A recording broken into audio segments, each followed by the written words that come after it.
bonjour, bonsoir, ça dépend de laquelle au besoin de biso pour le moment.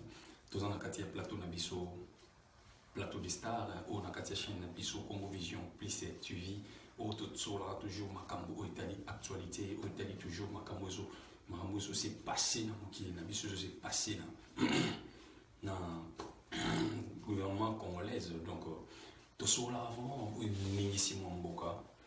Donc, les gens qui sont là, qui par rapport à Peniel, moi aussi à notre frère Mike Kalambay, comme pasteur, il faut honorer ma valeur, il doit dire pasteur Kalambay, donc à se diriger l'église de Zali à Mounene, et tout petit, bon dimanche ici, Zali. Les gens vraiment flattés au sol là pour la Peniel, ex-moi Sinaï. Donc, par rapport à mon comportement, là, dans un comportement vraiment impeignable, ils ont vraiment dignité. Et tant que moi aussi, tant qu'ex, moi aussi, à pasteur, ils ont ça vraiment solide dans ma. Donc, c'était hier, Peniel a la guine à Durek, il y a ça Instagram. Na mon enquête na mon enquête d'abord sur la on s'intéressait na mouvre monter mais na beka juste na pota na me kopisa tambote moki na me ko tout notamment des trois questions na kota ki na me ka ko tout na moi des trois questions na profiter kopisa na bibi chingo imbote ici kazali na parler na bana na mobali le Guiwembi à partir de Londres la pesi mbote na pesi Kemsen ngoi mbote trop na profiter kopisa papi ngoi modo ko jofo ko fere ngoi pesi ba mbote mingi na pesi famille ngoi mobimba ba mbote na pesi batima bangani ba mbote mingi donc profiter ko pesa la merdi eli na pesi ba mbote trop johnny bola ndonga na pesi ba mbote si rozaki donc na rambo si mo suno tanga ko mo de sala nga enjoy na niggas content donc fixe pesi ba mbote trop. Donc on a profité sous ce coup-là, la côté qui n'a direct quoi là, n'a même qu'à tourner moi 2-3 questions, mais tant on regarde que non, on a s'est présenté c'est non. Moi je réponds au nom de Jurès Ngoyi, Naza journaliste internet, Naza na Congo Vision plus TV Mutagani. Ah, Nalinga internet moi la question piège. Mais c'est mais comment fait-il? N'enga quand s'est présenté combien agité. Donc, par là, moi, il dit pourquoi comment qui agité, pourquoi comment agité. Na me tout le monde quelques questions là, quatre c'est bon. Na moi gars mutazo ignorer tout. Ayazo on a pas nyoso, azo on a pas nyoso. Tiens on a niveau ba que non ya balana té notre pasteur Mike Kalambay nazaki toné et lekelinga. Lekelinga tellement makasi tara na plein émission et lekelinga tara tozoni moi ba minute ta ba 5 minutes lekelinga fort. Est-ce que c'est vrai? On est trop loin d'attendre mon côté. Nazala moi si naïté, bon. Donc on a mis bilo tout biso tout yebi. Donc par là, pichakou mo me ko balancer les biso image ango, au moins ndenge to soleil na Instagram. Donc pichakou balancer les biso et ça la biso vraiment bien et to zongi la sous solo na biso na ndenge scanten enjoy. To la suivre. OK. Oh bon, ok, Joël, il n'y a pas de problème. Oh, merci. Donc, Naza, journaliste internet. Hey, je réponds au presse. Journaliste. Oh, Gangi, pourquoi? Je ne suis pas journaliste à l'internet, hein, pourquoi? Vous avez la question piège trop. La question piège. Bon, je ne sais pas. Bon, on a juste un tour dans Peniel. Depuis que Sali divorce Nayo, et celui-là combien de temps? Divorce Nini. Bon, ça, divorce Nayo, na Mike Kalambay, quoi. Depuis Bokaboy Naye. Je sais pas si vous savez divorce, hein? Non, tu vas pas. Vous savez divorce déjà? En fait, je ne peux pas. Parce que je ne me suis jamais mariée. Donc, non, la balle. Mais bon, vendre quand même d'accord, bobo timon. Mais tu balonati. C'est vrai. Mais moi je pensais que Boba Lanaki. C'est vrai. C'est que Nazaki ignorant, tu ne savais rien. Papa. Il balait dans la catégorie. Donc moi, je dis exactement parce que tu balles dans la petit. C'est ma vérité. Ma cassée. Bon, ça peut normal, hein. Ça m'étonne alors. Ouais, en tout cas. Pour répondre à ta question, en tout cas, moi, un appel ça au date, il y a des filles qui m'ont dit. Ça va, ça ne dérange pas. Deuxième question. Oui, papa. Je sais que tu es une femme. Moi aussi, Azaramute Mamounene. Mais pour toi, je vis que aux eu ma décision un peu trop vite. Trop vite, je ne sais pas. Pourquoi aux eu ma décision. Pour décider que j'ai pris des décisions trop vite. C'est juste une question, yo répondre à kaka. Pour nanga. Parce que nabi goza moi aussi. Mon cœur a fait. Ah, oza mutema mukie. Oui. Parce que pour moi, je peux dire ceci. Petit comme ça. T'es bon côté. Oza moi aussi. Petit comme ça. Moi c'est mukie. Minene en taille. Milai pour le gabiso. Boza pour le gabiso. Alors mitema bino pour le minene pour le gabiso. T'es non. Je mesure 1 mètre. Baba moi aussi. Ça me pousser. T'es balobaka. T'es nabi boye. Daniel. Kebi ke balobaka ba maman na biso bazaka, ba maman na biso babala kala. Bazaka un peu mitema monene. Et belé babala avant l'âge. Babala ba âge na yo peut-être.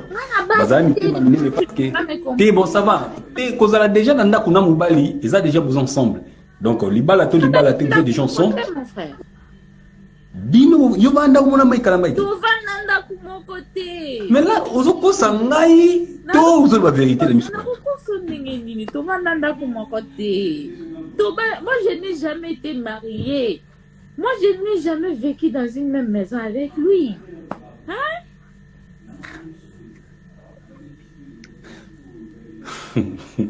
N'habitez ce nom, non, Miko, ça? Oui, je pense. Peut-être, Ngaya? Oui, Esaïo. Ah, Ngaya, le bagaboui. Na mamunyo so oyo lekaki na ba bêtise tu lekaki mo mutu oyo beke no bando sala yo tout okokai ko supporter te ngai na ba boy s'il te plaît oza moi si oui moi ça supportaka mambo belé peut-être ko leka mobali mon oza on a flair d'âge parce que on a flair d'âge mon iso aussi opportunité mo déjà peut-être les bosso soyé au saisir en ouvreté dose la deuxième troisième là je suis avance. Et que peut-être qu'il faut perturber mon moussou. Je ne sais pas. Bon. C'est Naomi Kosa. Na balabate na kaik malambai. Na ebite ce qui n'a pas les sous papa. Na ebite ce qui dit bas les pour l'angaya. Je sais pas si les mariages c'est pour moi. Hein. Franchement. C'est vrai. Oui. Là tu prends tes décisions alors. Non, je prends aucune décision. Moi je ne suis pas Dieu. Hein. Mais moi si eza nga natika ko balate alors natika pe ko divorcer tanga ga motema munene te motema ga mukebo moi boy mais ce que soza motema munene te c'est ko supporter pe libalata oyo ya lobi te pour moi ça motema ko supporter nyonso libala ya lobi pe libala kala ezalaka te donc peut-être moi je ne suis pas fait pour le mariage c'est tout c'est pas un problème la moi aussi donc merci beaucoup mais Nibal il y a pour tout le monde soyez ce qu'on dit les gens qui ont Nibal merci tout le monde bichako motiko balancer les biso image je pense que tout le monde nakata bandako tous les internautes tout bon moni ndenge to bika ko sola mon qui na penel donc nazaki un peu na mon regret parce que tant azo on a déjà vraiment kalamba on les agiste et copier sa mobali ex mobali no valeur donc na kati direct na yi azali na bato ebeli ba Holanda ba to misuku ba Holanda ba dire ba linga yi ba to misuku ba Holanda ba dire ba draguer mais moi je n'étais pas vraiment intéressé na ba mais juste na tout les maman pour ils à propos ya mariage na ba propos libala banda temps où il y a divorcé na mobali azo se sentir ndeni étant que jeune fille